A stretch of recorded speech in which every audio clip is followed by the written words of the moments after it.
다 함께 찬송가 288장 부르시며 고난주간 특별 새벽기도회 둘째 날 예배를 주님 앞에 올려드리십니다.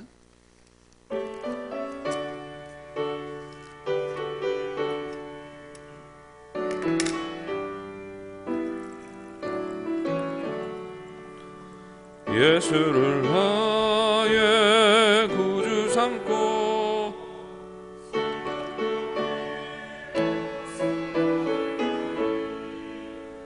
이 세상에서 내 영혼이 하늘의 영광 누리도다.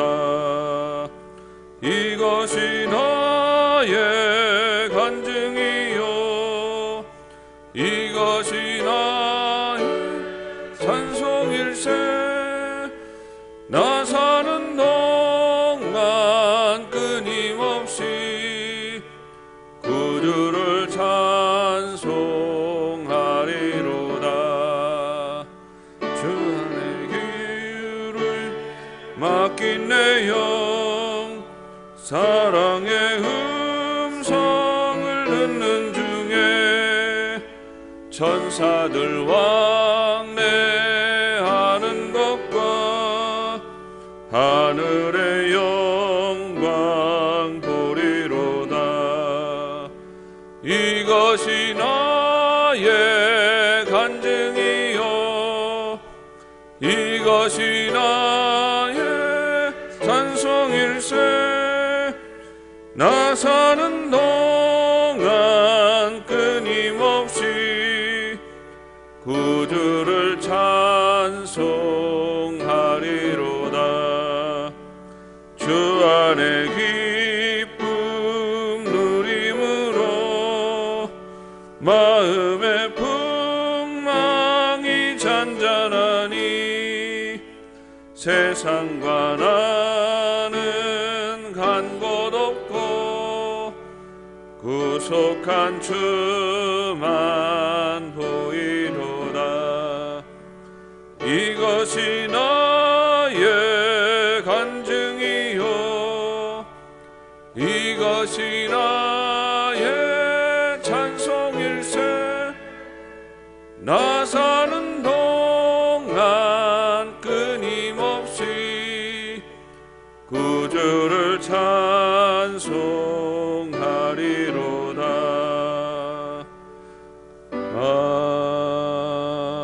아멘. 이 시간 함께 기도하실 때에 최정명 집사님께서 기도 인도하십니다.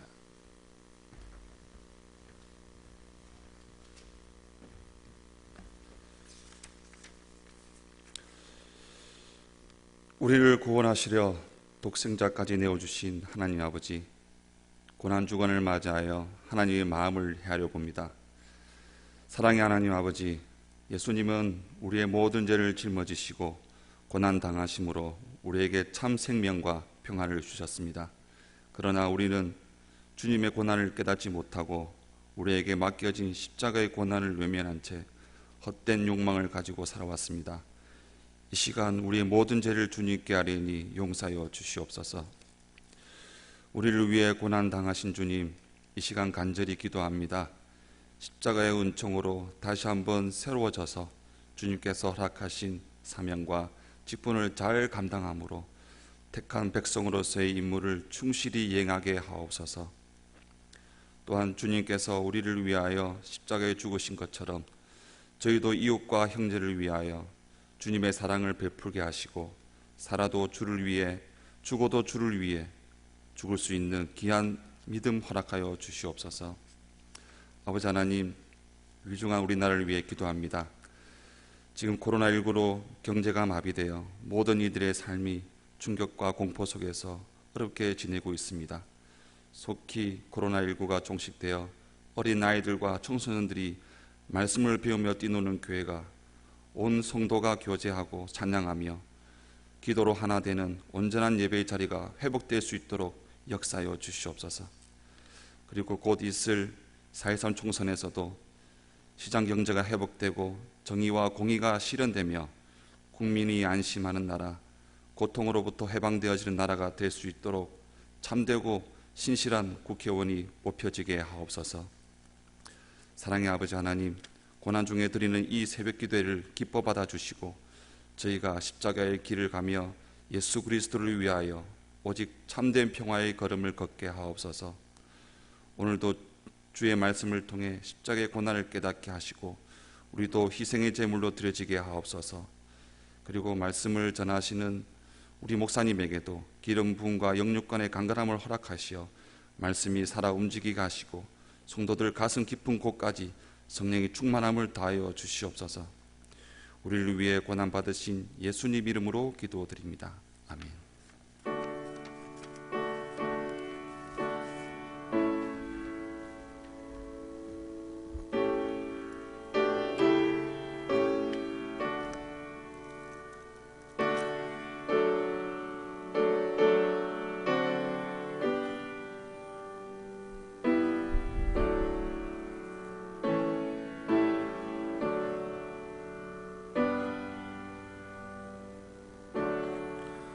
이 시간 우리에게 주시는 하나님 말씀은 신약성경 마태복음 26장 47절로 68절까지의 말씀입니다.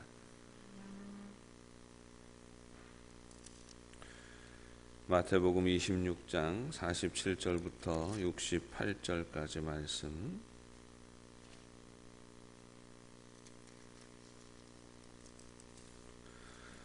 봉독하겠습니다. 말씀하실 때에 12 중에 하나인 유다가 왔는데 대제사장들과 백성의 장로들에게서 파송된 큰 무리가 칼과 몽치를 가지고 그와 함께 하였더라. 예수를 파는 자가 그들에게 군호를 짜 이르되 내가 입맞추는 자가 그이니 그를 잡으라 한지라. 곧 예수께 나와 랍비여 안녕하시옵니까 하고 입을 맞추니 예수께서 이르시되 친구여 네가 무엇을 하려고 왔는지 행하라 하신대 이에 그들이 나와 예수께 손을 대어 잡는지라. 예수와 함께 있던 자 중에 하나가 손을 펴 칼을 빼어 대제사장의 종을 쳐 그 귀를 떨어뜨리니 이에 예수께서 이르시되 네 칼을 도로 칼집에 꽂으라. 칼을 가지는 자는 다 칼로 망하느니라.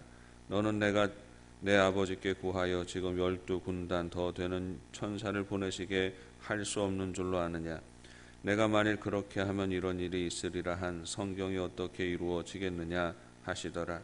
그때 예수께서 무리에게 말씀하시되 너희가 강도를 잡는 것 같이 칼과 몽치를 가지고 나를 잡으러 나왔느냐. 내가 날마다 성전에 앉아 가르쳤으되 너희가 나를 잡지 아니하였도다. 그러나 이렇게 된 것은 다 선지자의 들의 글을 이루려 함이니라 하시더라. 이에 제자들이 다 예수를 버리고 도망하니라. 예수를 잡은 자들이 그를 끌고 대제사장 가야바에게로 가니 거기 서기관과 장로들이 모여 있더라. 베드로가 멀찍이 예수를 따라 대제사장의 집들까지 가서 그 결말을 보려고 안에 들어가 하인들과 함께 앉아 있더라. 대제사장들과 온 공회가 예수를 죽이려고 그를 칠 거짓 증거를 찾으매 거짓 증인이 많이 왔으나 얻지 못하더니 후에 2 사람이 와서 이르되 이 사람의 말이 내가 하나님의 성전을 헐고 사흘 동안에 지을 수 있다 하더라 하니 대제사장이 일어서서 예수께 묻되 아무 대답도 없느냐. 이 사람들이 너를 치는 증거가 어떠하냐 하되 예수께서 침묵하시거늘 대제사장이 이르되 내가 너로 살아계신 하나님께 맹세하게 하노니 네가 하나님의 아들 그리스도인지 우리에게 말하라. 예수께서 이르시되 네가 말하였느니라. 그러나 내가 너희에게 이르노니 이후에 인자가 권능의 우편에 앉아 있는 것과 하늘 구름을 타고 오는 것을 너희가 보리라 하시니 이에 대제사장이 자기 옷을 찢으며 이르되 그가 신성 모독하는 말을 하였으니 어찌 더 증인을 요구하리요. 보라 너희가 지금 이 신성 모독하는 말을 들었도다. 너희 생각은 어떠하냐 대답하여 이르되 그는 사형에 해당하니라 하고 이에 예수의 얼굴에 침 뱉으며 주먹을 치고 어떤 사람은 손바닥으로 때리며 이르되 그리스도야 우리에게 선지자 노릇을 하라. 너를 친 자가 누구냐 하더라. 아멘. 겟세마네 동산에서 기도하기를 마치신 후에 예수님께 대제사장이 보낸 큰 무리가 예수를 잡으려고 오게 됩니다. 그들의 앞잡이는 배신자 가룟 유다였습니다. 유다와 그들 사이에는 이미 군호를 짜서 입을 맞추었습니다.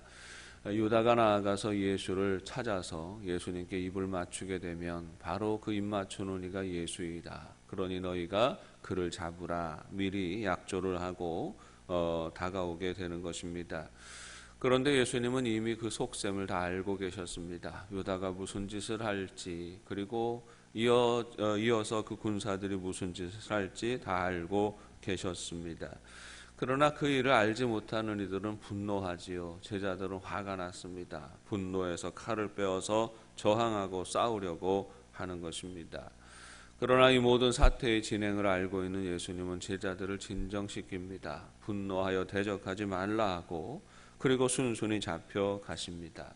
예수님이 순순히 잡혀가시니까 제자들은 다 뿔뿔이 흩어지고 도망쳐버리게 되는 것입니다. 예수님 먼저 가야바의 집으로 붙잡혀 가게 됩니다. 그 당시에 이 군사제도라는 게 좀 그런데요. 이 예수님을 잡은 무리들은 대제사장이 보낸 사병들입니다. 그 집에 하인들과 그 집에 기르는 여러 사람들이 있었겠지요. 이 사람들이 칼과 뭉치를 가지고 와서 예수님을 잡으려고 했던 것이지요. 오늘날로 말하면 군인들이, 정규 군인들이 있지 않습니까? 군인들이 있는 것처럼 이 당시에는 각각의 귀족들이나 유력한 사람들일수록 자기 집안에서 기르는 군사들이 있었던 거예요. 근데 이 사람들이 중심이 되어서 예수님을 잡으러 온 것이지요. 로마 군인이 잡으러 온 게 아니라 이 가야바의 집에서 기르는 식솔들이 예수님을 잡으러 온 것이고, 이들에 의하여서 예수님이 가장 먼저 붙잡혀간 곳도 역시 가야바의 집들이고, 그 집들에 깊은 감옥이 있는데 거기에 일단 갇혀 있고 또 붙잡혀 나와서 신문을 당하게 되는 것입니다. 예수를 신문하는데 예수를 고소하는 이유를 찾아야 되지 않습니까? 그래서 거짓 증인들을 찾는데 이 사람 저 사람이 일어나서 예수가 이런 말을 했다 저런 말을 했다 다 그렇게 고소를 하는데, 이 사람 말 다르고 저 사람 말 다르지요. 사실은 고소당할 일을 하지 않으신 분을 고소하는 일이 얼마나 이게 어렵고 힘든 일입니까? 그러니까 자꾸만 고소하는 이들이 거짓됨이 드러나게 되는 겁니다. 말이 다 다르니까 우왕좌왕하게 되는 것이고, 오히려 고소하는 자들이 헤매이게 되는 것이지요. 그러다가 나중에 두 사람이 와서 이 사람들이 일어나서 예수님에 대하여서 증언하는데, 바로 예수님이 성전을 헐어라 사흘 만에 다시 세우리라. 사실은 이 이야기는 예수님이 이 제자들과 함께 할 때 하신 이야기였거든요. 그러니까 가까운 데 안에서부터 이미 그런 그 예수님을 파는 의도들이, 사람들이 있었다는 것을 짐작할 수가 있는 것입니다. 결국 성전을 사흘 만에 다시 짓겠다라고 하는 것은 결국 예수님 안에 이 인간의 어떤 한계를 넘어서는 특별한 신성이 있다는 것을 증거하는 것이고, 이런 말을 할 수 있는 사람은 하나님의 아들이시고 그리스도이시다라는 것이 유대인들이 가지고 있는 인식이었거든요. 그러니까 이 대제사장이 예수님에게 다시 묻습니다. 그러면 네가 하나님의 아들 그리스도이시냐? 그리스도냐? 예수님에게 당신이 그리스도냐라고 그렇게 질문하게 됩니다. 이에 예수님이 주저하지 않고 대답하시죠. 네 말이 맞다.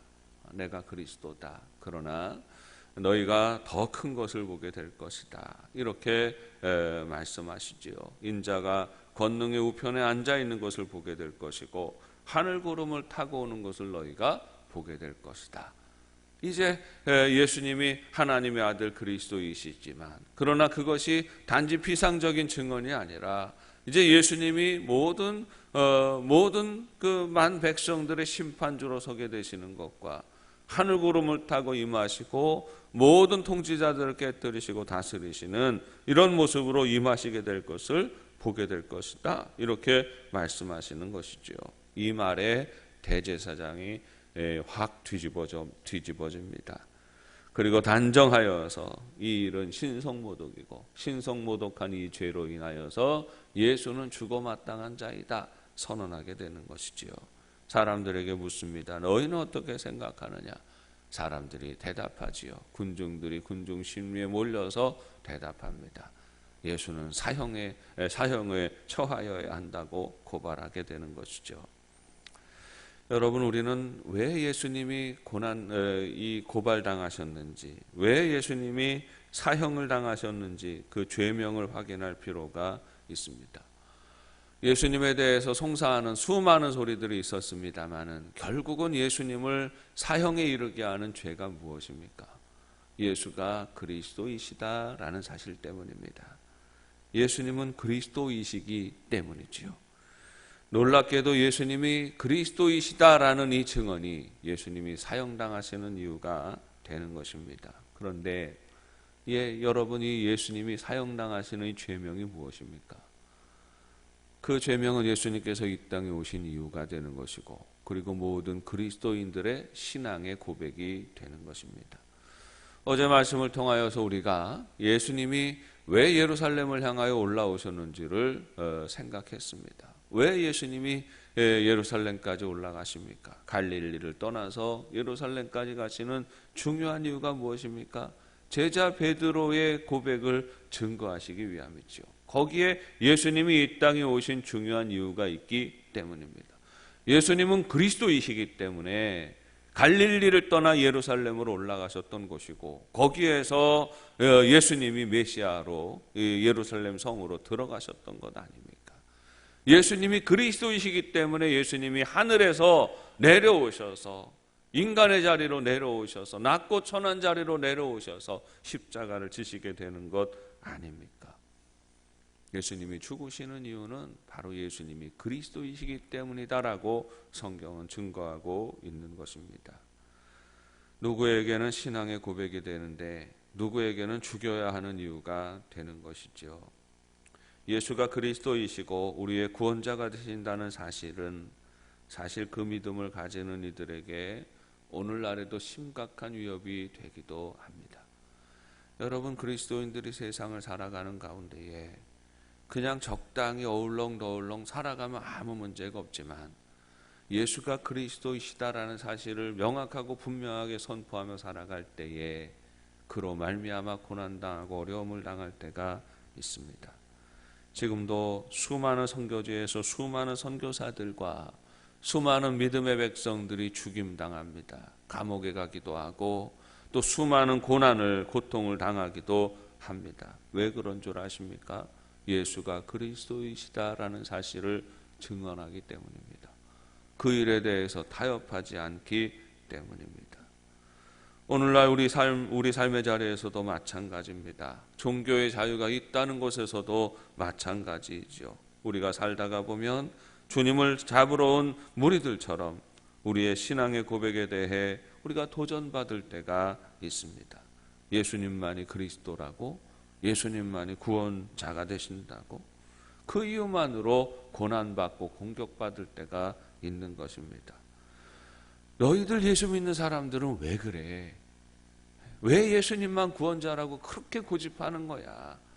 왜 교회 가야만 구원받는다고 얘기하는 거야? 절간에 가도 구원받을 수 있고 이슬람 사원을 가도 구원받을 수 있고 여러 신앙을 가지지 않아도 그냥 착하게 살아가고 질서 있게 살아가면 구원받을 수 있는 것이지, 너희 예수 믿는 사람들은 왜 그렇게 예수님만 구원자가 되신다고, 예수 믿어야만 천국 간다고 그렇게 고집하고 주장하는 거냐?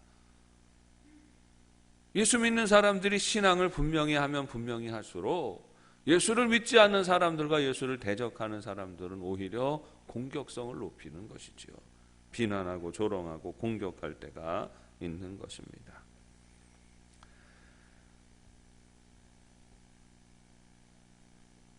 그래서 타협하는 사람들이 많이 있습니다. 그래, 나 혼자 그렇게 생각하면 되는 것이지, 그렇게 유난스럽게 살아갈 필요가 있겠나? 유난스럽게 복음 전하고 전도하고 예수님 전하고 살아갈 이유가 있겠나? 예수님만이 구원자라고 그렇게 얘기할 필요 있겠나?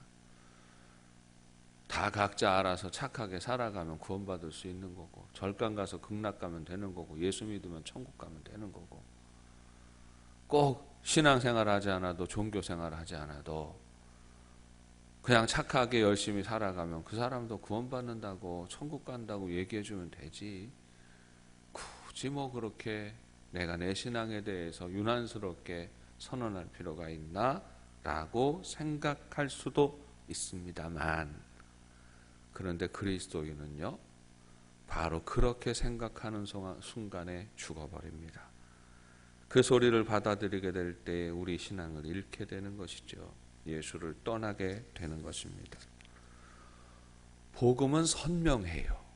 복음을 받아들이는 사람들도 선명합니다. 적당히 타협하는 복음은 없지요. 오직 예수님만이 나의 주님이시라고, 예수님만이 나의 온전한 구원자가 되신다고 선언하게 됩니다. 이 점에 대해서 타협하는 사람은 그리스도인이라고 할 수가 없어요. 그리스도인이 되고 기독교 신앙을 가진 사람이라면 여기에 대해서 타협하지 않습니다. 예수님만이 그리스도이시라고, 예수님만이 나의 구원자가 되신다고 명확하고 분명하게 선언하게 되는 것입니다. 사랑하는 여러분, 우리 영도의 가족들은 확실한 믿음의 고백이 있는 삶이 되시기를 바랍니다. 세상은 그 소리를 싫어하지요. 예수가 그리스도이시다, 예수님만이 구원의 길이시다 라는 이 소리, 이 주장 싫어합니다. 그러나 그리스도인은 그 주장을 하는 사람이죠.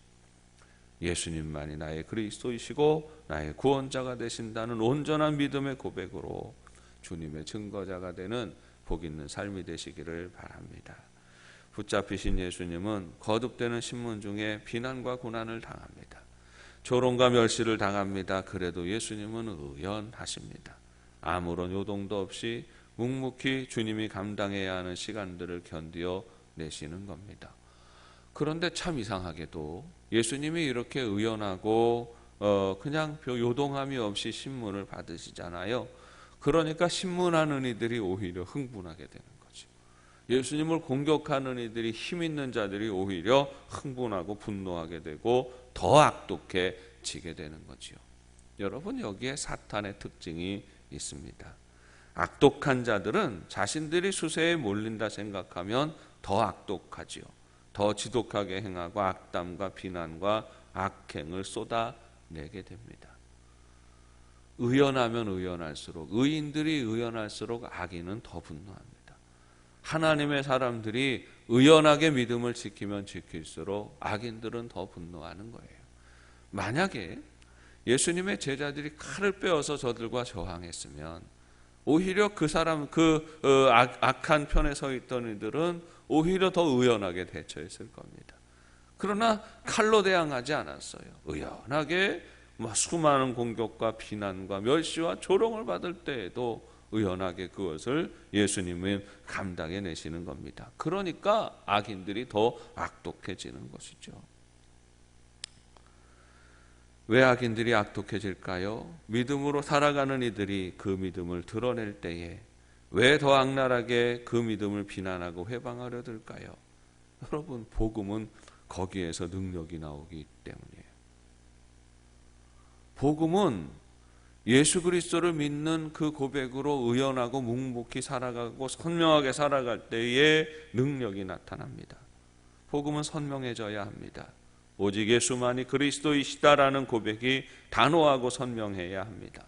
이것저것 설명하고 덧붙이는 것들이 많아지면 그 복음은 급격히 능력을 잃어버리지요.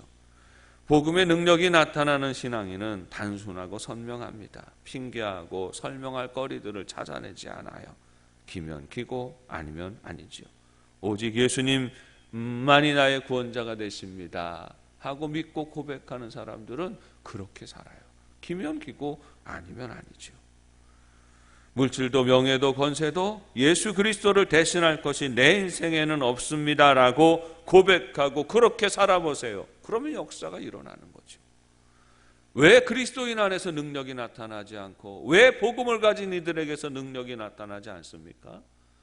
예수님만이 내 신앙의 대상이고 예수님만이 내 소망이고 내 인생의 길입니다라고 고백하는 것 아니라 예수님도 중요하지만 물질도 중요하고 세상의 수많은 가치들도 중요하고 좋은 집에도 살아야 되고 좋은 차도 타야 되고 명예도 권세도 영광도 다 가져야 하니까 그러니까 능력이 나타나지 않는 거예요.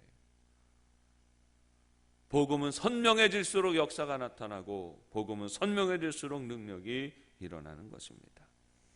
그리스도인 안에서 복음이 선명해질 때에 복음의 능력이 나타나는 거예요.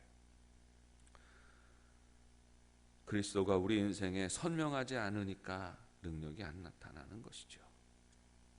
예수님만이 아니라 돈도 명예도 권세도 포기할 수 없고 세상의 영광과 자랑도 내려놓을 수 없으면 복음의 능력이 나타나지 않죠. 예수님만이 되어야 우리는 하나님의 역사를 경험하며 살아갈 수가 있는 것입니다.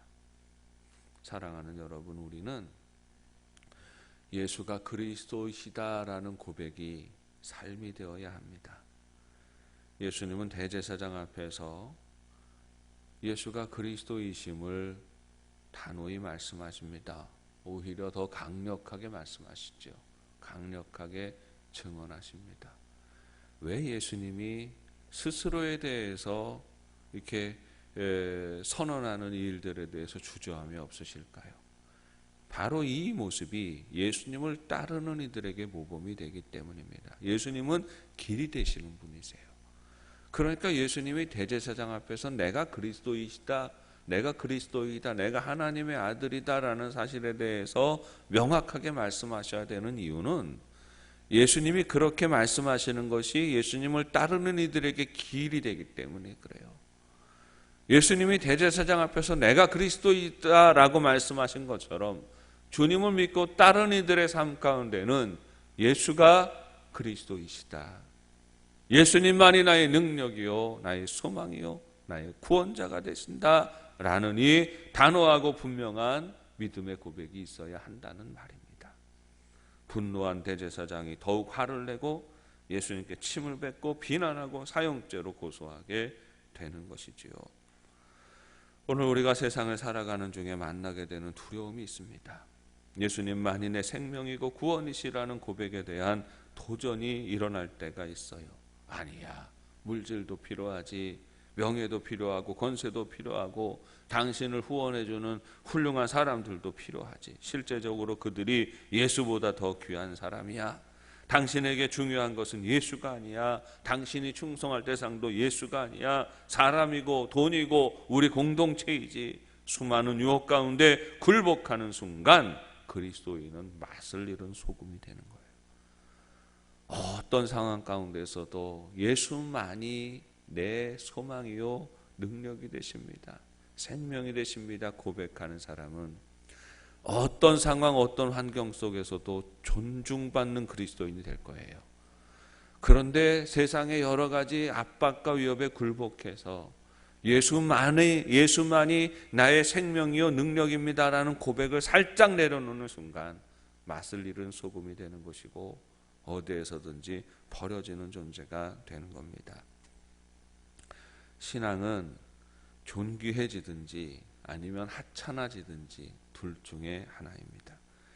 예수님을 존귀히 여기고 내 생명처럼 존귀히 여기고 살아가는 신앙인들은 세상에서도 믿지 않는 사람들에게도 존귀히 여김을 받을 것입니다. 그런데 이 세상을 살아갈 때에 예수님을 하찮게 여기고 살아가는 그리스도인들은 세상을 살아가는 중에 세상에 믿지 않는 사람들에게도 하찮게 여김을 받게 될 것이에요. 군대 생활하는 가운데에 있었던 일들입니다. 군 생활하다 보면 믿는 이들과 믿지 않는 사람들이 같이 어울려서 살아갈 때가 있지 않습니까? 그런데 이 신앙적으로 도전받을 때가 있습니다. 특별히 술자리가 벌어질 때가 있지요. 술자리가 벌어지고 또 여러 가지 또 나쁜 일들, 좀 부정한 일들이 막 저질러지는 그런 때가 있습니다. 그때가 되면 고참들이 하는 얘기들이 있지요. 후임 병사들에게 야, 예수 믿는데 술 한 잔 먹는 거 가지고 예수님이 째째하게 뭐라고 하겠냐. 야, 이런 거 한 잔 먹어도 괜찮고 실수해도 괜찮고 야, 좀 못된 짓 한 번 해도 괜찮아. 예수님이 그렇게 째째하고 그렇게 인색한 분인 줄 알아? 이렇게 얘기를 해요. 그런데 그 얘기를 듣고 넙죽넙죽 받아먹고 또 고참들 시키는 대로 다 이렇게 그 분위기에 맞춰서 흘러가면 어떻게 될까요? 군대에도 질서를 잡는다고 지금은 그런 게 없다고 합니다만은 때때로 폭력을 행사해야 될 때가 있겠지요. 막 폭력을 행사하고 후임병들 군기 잡아야 좀 때려라, 폭행해라 이런 이야기를 들을 때가 있습니다. 신앙인의 양심에 위배되는 그런 일들을 저질러야 할 때가 있어요. 훈련을 나가게 되면 어디 가서 도둑질을 해와라 그래요. 동네 들어가서 뭐 하나 잡아와라 뭐 해라 그런 얘기를 들을 때가 있습니다. 그런 이야기를 듣고 그런 그 일들을 서슴없이 잘하는 사람이 군대 생활 잘하는 것 같고 고참들에게 칭찬받는 것 같고 그래요. 근데 그래가지고 술 마실 때 넙죽넙죽 잘 먹고 도둑질도 잘하고 좀도둑질도 잘하고 또 폭력도 잘 행사하고 뭐 군대 나름대로 질서를 잘 잡아가는 것처럼 고참들에게 사랑받는 것처럼 군대 생활 하는 것 같죠. 그렇게 하는 사람들도 있고 나는 도저히 못하겠습니다. 나는 얻어맞아도 때려 죽여도 못하겠습니다. 도둑질이잖아요. 하기 신앙의 양심이 있어서 하지 않는 사람이 있어요. 나중에 제가 같이 근무하는 또 선배들에게 그런 이야기를 듣습니다. 술 주면 술 준다고 넙죽넙죽 잘 받아먹고 어디 가서 도둑질 해와라 그러면 잘 도둑질 해오고 또 후배들 잘 때려라 그러면 가서 또 적당히 잘 때리면서 살아가는 그 친구들에 대하여서 같이 교회 가는 그 친구들에 대해서 다른 고참이 평가하는 것은 뭐냐면 저거 짝퉁 그리스도인이야. 저거 초코파이 먹으려고 가는 거지 교회. 저거 예수쟁이 아니다. 그렇게 비난하는 소리들을 듣습니다. 여러분, 우리가 우리 믿음의 고백과 우리 신앙을 타협하면 세상이 좋아할 것 같지요. 예수님만이 그리스도이십니다라는 이 고백을 우리가 살짝 내려놓고 적당히 맞춰주면서 살아가면 세상이 더 좋아하고 더 존귀히 여기고 더 잘 대우해 줄 것 같죠? 아닙니다. 그리스도인이 신앙의 고백을 내려놓은 바로 그 순간에 그리스도인은 맛을 잃은 소금이 되는 거예요. 오히려 조롱받고 오히려 하찮게 여김을 받게 됩니다. 두렵고 무서워도 믿지 않는 사람들 앞에서도 온전히 우리의 믿음을, 신앙을, 복음을 선명히 하며 살아갈 때에 오히려 믿지 않는 사람들도 두려워하지요. 믿지 않는 사람들에게도 존중받는 삶이 되는 겁니다. 사랑하는 여러분, 우리 영도 가족들이 복음이 더욱 선명해지는 삶이 되시기를 바랍니다. 예수님만이 나의 구원자가 되십니다. 그리스도이십니다. 타협할 여지가 없는 신앙의 고백이죠.